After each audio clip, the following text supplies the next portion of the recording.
Bonjour tous. Malheureusement, je suis seule ce matin parce que mon chum-mari est là-haut, mais à la dernière minute, il était prêt. Et malheureusement, il m'a dit, je ne peux pas venir parce que je ne suis pas bien. Je pense qu'il savait que je participais ce matin et quand je lui ai posé la question, est-ce que tu as bien dormi? Il me dit, j'avais beaucoup de pensées dans ma tête. Et forcément, il a 87 ans maintenant, et avec l'âge, il se fait beaucoup plus de soucis qu'avant, alors qu'il était, vous le connaissiez, comme prédicateur et tout ça. Et voilà, l'âge est là et on n'a plus la même réaction.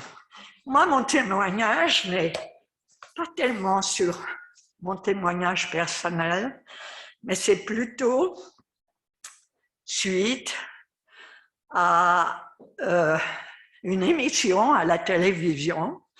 Je vais vous étonner. C'était un chanteur que j'espère certains d'entre vous connaissent de nom, du moins, qui a chanté un chant que quand moi-même j'étais en Angleterre avec mon cher époux, nous chantions et je participais, je chantais dans les églises, etc. à l'époque, et on chantait ce chant, mais il n'avait pas fait ce clic dans mon esprit, autant que lorsque j'ai entendu ce chanteur à la télévision, qui est Pavarotti. Et il a chanté il y a quelques jours des chants de Noël à l'opéra l'opéra en Allemagne, l'opéra de Vienne. Pardon? Oui, en Autriche, Vienne. Et ils ont chanté des chants de Noël, et entre autres, ce chant est venu. Et ça m'a rappelé des souvenirs tellement forts de ma propre vie chrétienne.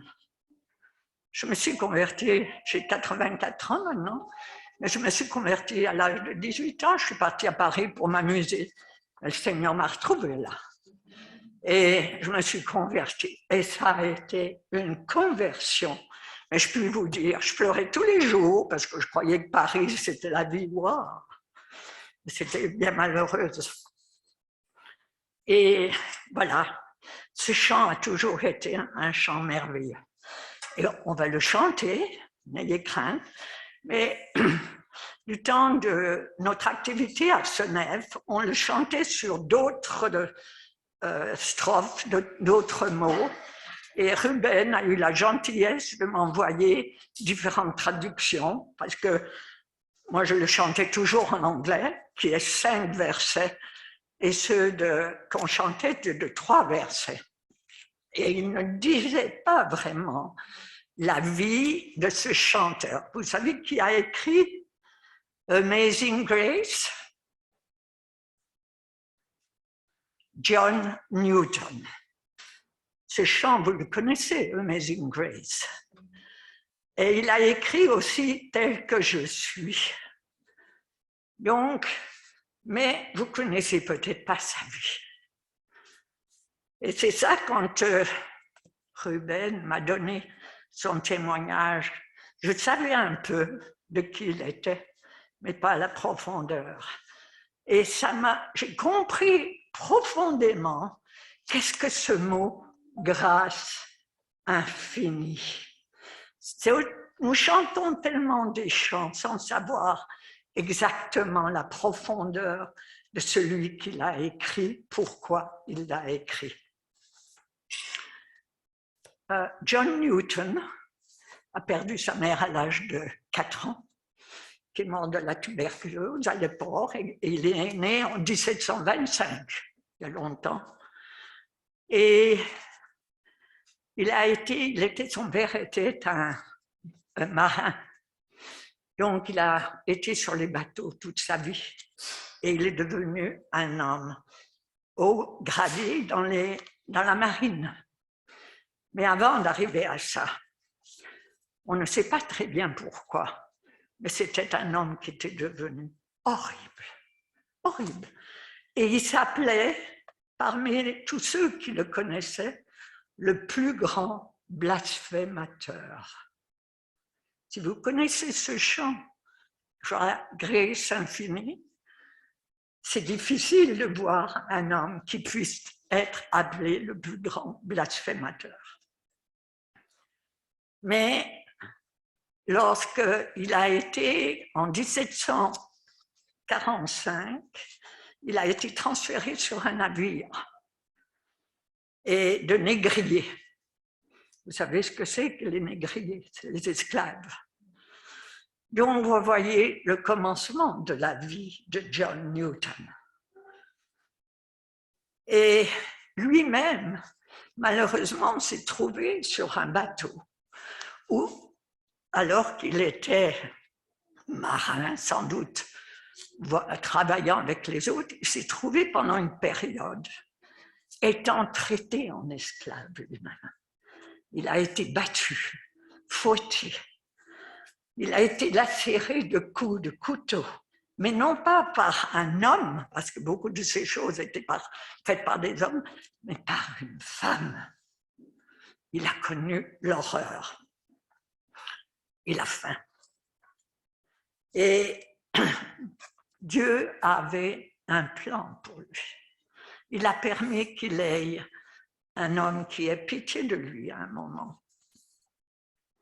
Et ça a touché vaguement son caractère, cette douceur de ce marin. Mais Dieu, il était toujours l'horreur. Il était toujours cet homme qui insultait tout le monde et qui lui faisait beaucoup de mal. Un jour, il se trouva sur un bateau et une tempête terrible se déclara. Et le bateau a commencé à couler. Et tout d'un coup, il s'est mis à crier. Si Dieu n'a pas de miséricorde envers nous, nous sommes perdus. Et ceux qui étaient sur le navire ont dit, non, non, non, c'est pas possible, c'est pas John Newton qui peut dire ça, c'était le blasphémateur. Et Dieu a répondu. Tout d'un coup, ils ont vu leur bateau remonter alors qu'il était déjà en train de s'enfoncer. Mais ça l'a touché et ça l'a rapproché de Dieu. Mais sa vie n'a pas changé. Il a continué de profaner.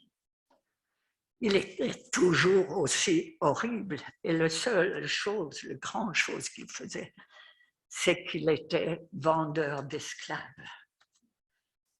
Donc, sa vie s'est dégradée encore de pire en pire. Mais Dieu a des chemins tortueux pour nous amener. Et il rencontra un autre capitaine qui, lui, était chrétien. Et cette rencontre changea sa vie.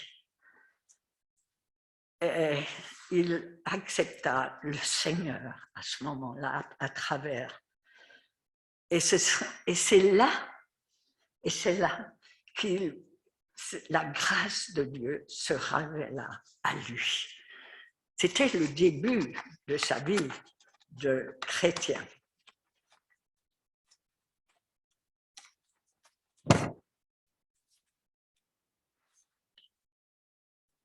Et il comprit. Donc, il avait eu une petite, ce qu'on peut dire, une petite conversion quelques années avant. Mais il a fallu qu'à un moment, sa vie soit totalement changée. Mais elle n'était pas changée parce qu'il continuait d'avoir des esclaves, de les traiter avec des fouets, avec tout ce que c'est. Je ne sais pas si vous avez vu dernièrement, il y a eu pas mal de films sur l'esclavage.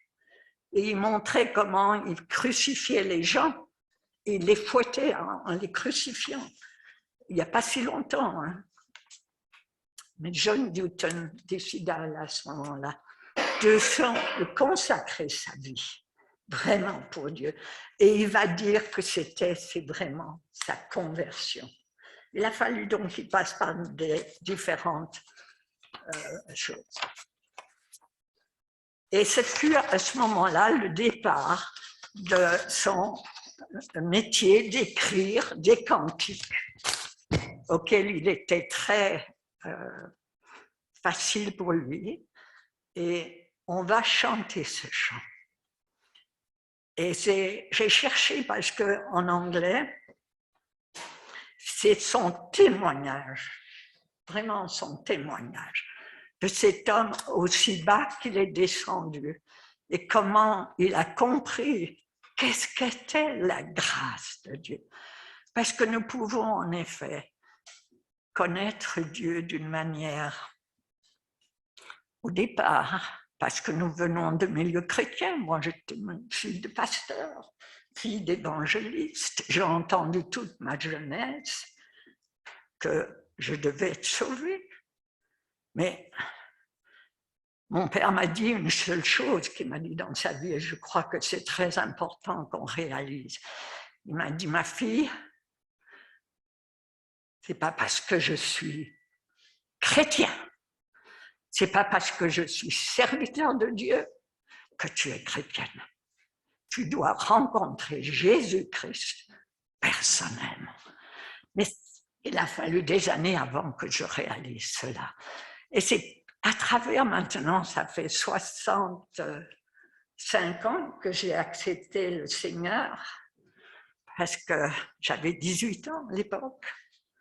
Et j'ai vu à travers toutes les années combien le Seigneur nous a été une grâce. Tout ce qu'il nous a accordé, c'était une grâce. Alors, je vais demander à Serge, parce qu'il a la musique qui s'adapte plutôt au chant qui est traduit de l'anglais. Et